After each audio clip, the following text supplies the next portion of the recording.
Hello my dear friends, this is Ritu and welcome to my channel. Today I'm making a snack and this is something which can be made with evening tea or also served as a snack for any cocktail or evening or as a starter, and it's making it with very common ingredients, something which we usually don't have at home. So let me run you through the ingredients. First of all, I have paneer, that's cottage cheese, 1 cupful and very finely grated. Then I have very coarsely grinded sweet corn.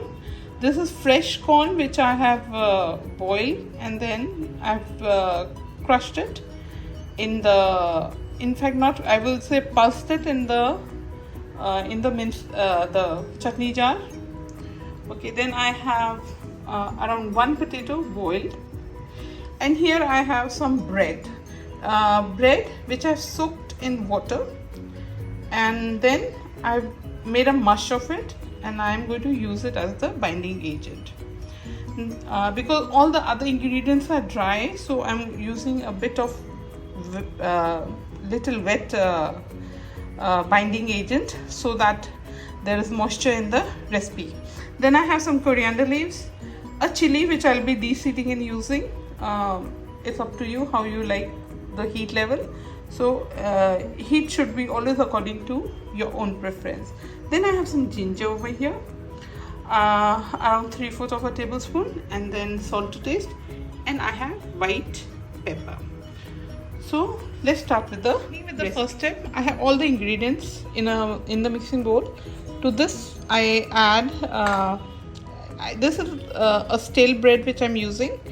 I did soak it in water and I actually left it with soaked in some water for some time, and I didn't have to drain off any excess because this enough to soak the bread. So the bread is here, the potatoes, paneer, cottage cheese, and the corn, and then I have salt and the white pepper to taste, and then I add the coriander, and I'm going to give a good mix to all of the ingredients. So here I have all the ingredients mixed together into a very soft dough. Then I'm going to pinch some balls out of it, and then I move on to the next step. Okay, so this is how I'm going to shape it. I have the ball over here, and then I shape it into a cylindrical shape. And then what I'm going to do is I'm going to give it 3 sides like this. So when I cook it, I turn it easily, and rest of my kebabs are ready. In the cooking process, I'm in a pan with some oil. I'm placing the kebabs and shape them according to your preference.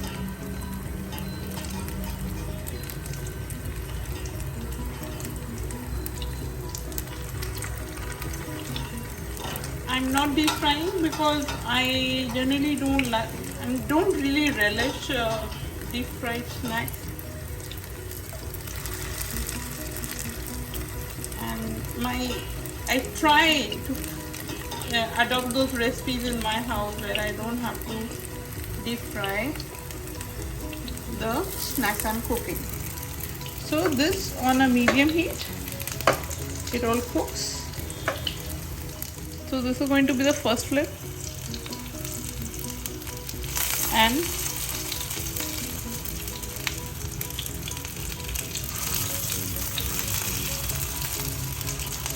this was my first one.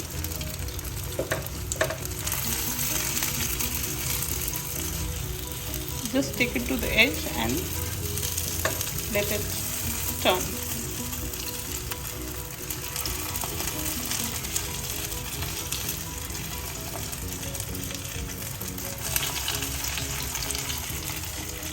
So second side cooking, and for the time being I'm just cooking these many.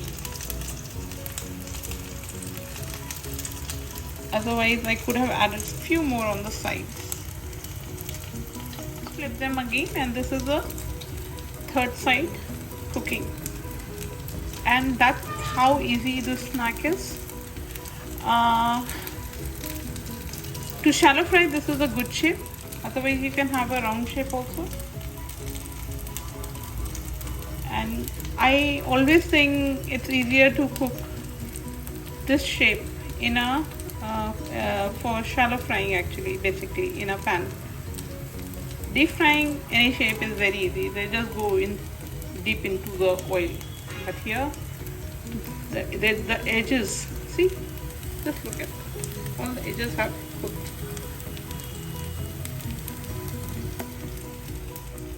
So here I have them all perfectly cooked, and at the moment they're sitting on a very low flame because initially I thought my flame was a bit high.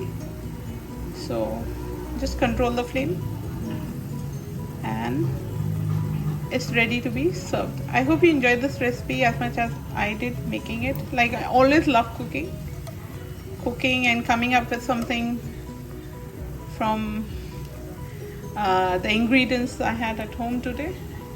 One more thing I would like to mention is that I soaked the bread in water because I was not planning to record this. Later on I realized I can record this recipe, and then I'd already soaked the bread.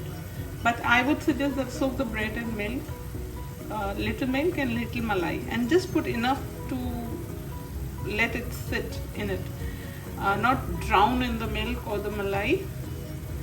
I'm suggesting half malai and half milk, and it should be just enough to coat the bread, not like drown it in it, and then let it sit.